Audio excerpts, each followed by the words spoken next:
to go further than the backing yarns on the top. So it resists being flipped across its width. Okay?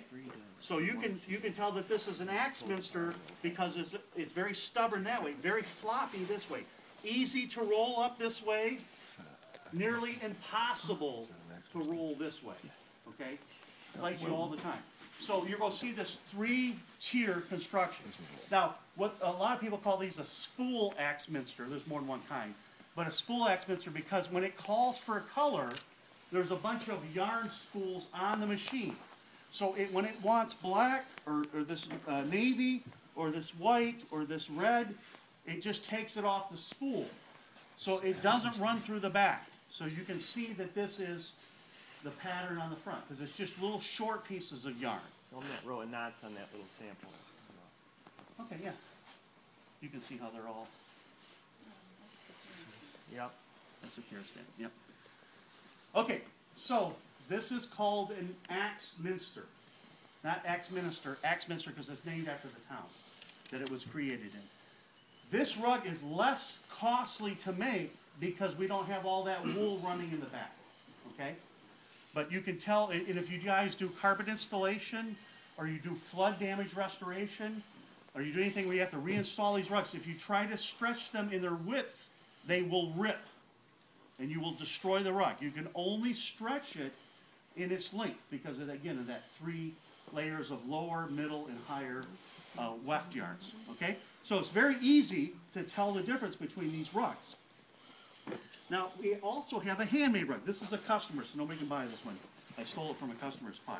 But this is a handmade rug of the same color, same Bukhara type pattern. But when you see a handmade rug, you can see that the weft yarns, the length of the construction, warp. I'm sorry, thank you. Like I said, I don't know what I'm talking about. Stop. Okay, hang out with me if you don't know anything.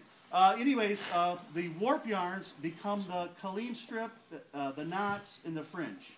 So it's part of the construction. And then also you see a certain amount of imperfection. When you look at the back of the rug, everything's not perfect. You'll see flaws in it.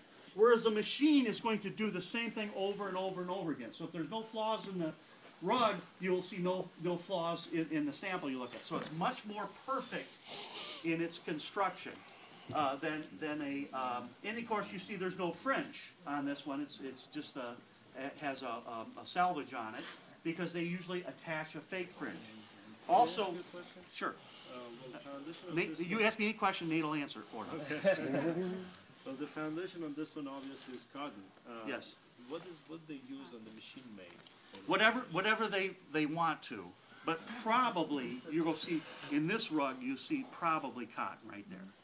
But they can use synthetic, they can use whatever they want. It's You occasionally see old ones, and they turn up, and you've got oddball stuff coming in, like jute has been seen, linen in real old ones.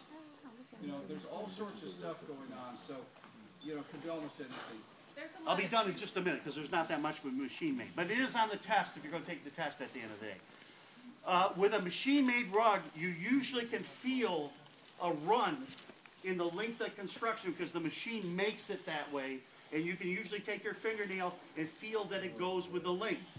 You don't feel it in the width. You go with a handmade rug, and they're made by working with the weft yarns.